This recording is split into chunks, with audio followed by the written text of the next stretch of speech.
दोस्तों इसके बहुत चांसेस हैं कि आप जिस बॉटल से पानी पी रहे हो या फिर जिस प्लेट में खाना खा रहे हो वो प्लास्टिक से बनी हो। वही प्लास्टिक जो हमारे साथ साथ पूरी पृथ्वी के लिए भी खतरनाक है। अब आप सोच रहे होंगे कि यार मेरी प्लास्टिक की बोतल या फिर प्लेट पर तो ये रिसाइकल वाला सिंबल बना है और ये तो रिसाइकिल हो ही जाएगी, तो भला ये हार्मफुल कैसे? तो दोस्तों आपको बता दूं कि जिस रिसाइकल के सिंबल को देखकर आप खुश हो जाते हैं और ये सोचने लगते हैं कि चलिए हमने अपने प्लेनेट के लिए कुछ ना कुछ किया है, तो आपको बता दूं कि रिसाइकलिंग और कुछ नहीं, एक स्कैम है, एक प्री प्लान तरीका आपको बेवकूफ बनाने का। कैसे? आइए समझते हैं आज की हमारी इस वीडियो में। 1907 में जब पहली बार प्लास्टिक का इन्वेंशन हुआ तो इसे एक बहुत ही चमत्कारी प्रोडक्ट माना गया, क्योंकि ये हर महंगे मेटल का एक सस्ता ऑल्टरनेटिव था। साथ ही ये एक ऐसा सिंथेटिक पॉलीमर था जिसको किसी भी शेप में ढाल सकते थे और ये बरसों तक कायम रहता। यही कारण था कि प्लास्टिक जैसे ही मार्केट में आया तो पूरी दुनिया ने इसे हाथों हाथ लिया। पहले कार के पार्ट्स या फिर दूसरे प्रोडक्ट्स जो मेटल लगने की वजह से महंगे थे, उन सभी की जगह पर सस्ते और टिकाऊ प्लास्टिक का इस्तेमाल होने लगा। इस तरह देखते ही देखते हमारे खाने के डिब्बे, बॉटल्स और बैग से लेकर हमारे घर में इस्तेमाल होने वाले हर डिवाइस तक में इस प्लास्टिक का इस्तेमाल होने लगा। वर्ल्ड इकोनॉमिक फोरम के मुताबिक पिछले 50 साल में प्लास्टिक का इस्तेमाल 20 गुना बढ़ा है और हर साल पूरी दुनिया में 300 lakh ton plastic waste produce किया जाता है। और दोस्तों शायद आपको ये जानकर हैरानी हो कि इतनी बड़ी क्वांटिटी का सिर्फ 9% हिस्सा ही रिसाइकल किया जाता है। अब दोस्तों ये सोचने वाली बात है कि इतना कम प्लास्टिक रिसाइकल क्यों होता है।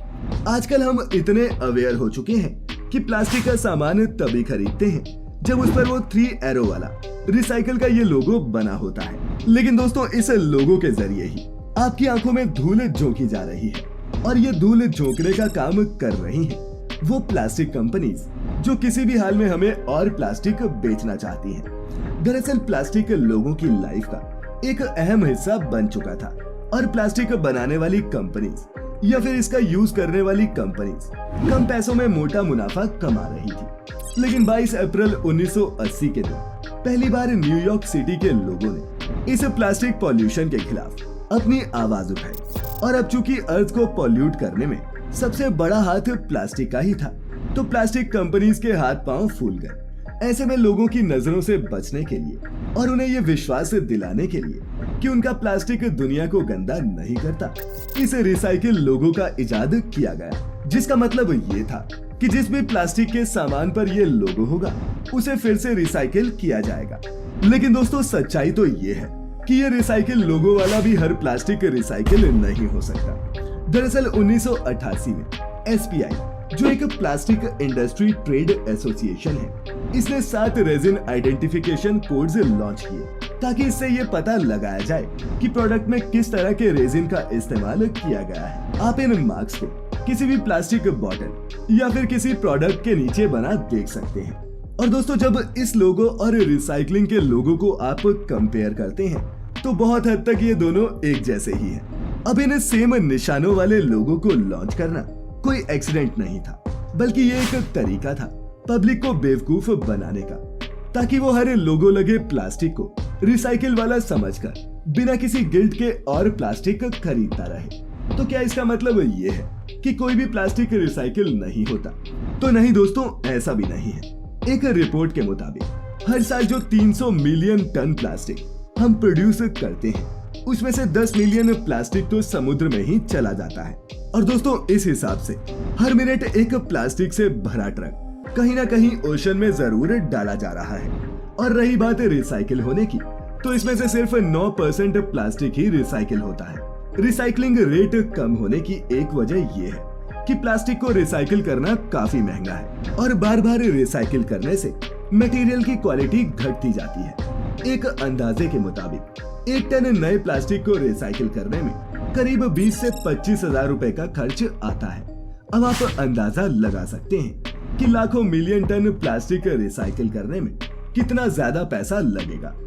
इसके अलावा हर जगह रिसाइकलिंग प्लांट्स लगाना भी आसान नहीं, क्योंकि इससे आसपास के इलाके में पोल्यूशन की प्रॉब्लम देखने को मिलती है और लोगों में कई तरह की बीमारियां होने के चांसेस बढ़ जाते हैं। और यही कारण है कि कई अमीर देश अपने देश का कचरा, जिसमें सबसे ज्यादा प्लास्टिक होता है, उसे गरीब देशों को बेच देते हैं। वैसे अगर आप ये जानना चाहते हैं कि अमीर देश अपना कूड़ा गरीब देशों को कैसे बेचते हैं, तो ऊपर आई बटन पर क्लिक करके आप हमारी दूसरी वीडियो देख सकते हैं। खैर वापिस आते हैं हमारे टॉपिक पर। अब जितनी बार प्लास्टिक रिसाइकिल होगी, उसकी क्वालिटी भी उतनी ही डिग्रेड होती जाएगी और उसमें गर्मी सहने की कैपेसिटी भी घटती है। यहाँ तक कि प्लास्टिक को अलग अलग करने और धोने में भी काफी एनर्जी लगती है। और तो और प्लास्टिक को रिसाइकिल करके फिर से 100% प्योर नहीं बनाया जा सकता। कुल मिलाकर आज तक हमने जितने भी प्लास्टिक प्रोडक्ट्स का इस्तेमाल किया है, उनका 90% आज भी इसी धरती पर कहीं ना कहीं मौजूद है। उसका कुछ हिस्सा समुद्र में, तो कुछ हिस्सा किसी कोने में बड़े बड़े कूड़े के पहाड़ के ढेर के रूप में। इसीलिए ये कहना कि प्लास्टिक रिसाइकिल हो जाता है, ये सिर्फ एक स्कैम है, एक धोखा है। और हाँ, एक और बात, नीदरलैंड्स की यूनिवर्सिटी ऑफ एम्स्टरडैम ने अपनी एक रिसर्च में ये बताया कि अब इंसान के खून में भी प्लास्टिक के कण, माने कि माइक्रो प्लास्टिक पहुंच गया है। ऐसे में प्लास्टिक आने वाले वक्त में कितना भयानक रूप ले सकता है, ये आप सब भी सोच सकते हैं। अंत में मैं बस इतना ही कहूंगा कि रिसाइकलिंग के स्कैम में ना फंसे और हो सके तो प्लास्टिक का कम से कम इस्तेमाल करें और अगर कुछ खरीद ही लिया हो तो उसे रीयूज करें, क्योंकि इसी में आपकी मेरी सबकी भलाई है। तो दोस्तों, आज की इस वीडियो से आपने कुछ भी काम का सीखा हो तो इसे अपने दोस्तों तक जरूर पहुंचाएं। अपना अपने चहेतों का ख्याल रखें, खुश रहें और वीडियो पूरी देखने के लिए आपका बहुत बहुत शुक्रिया।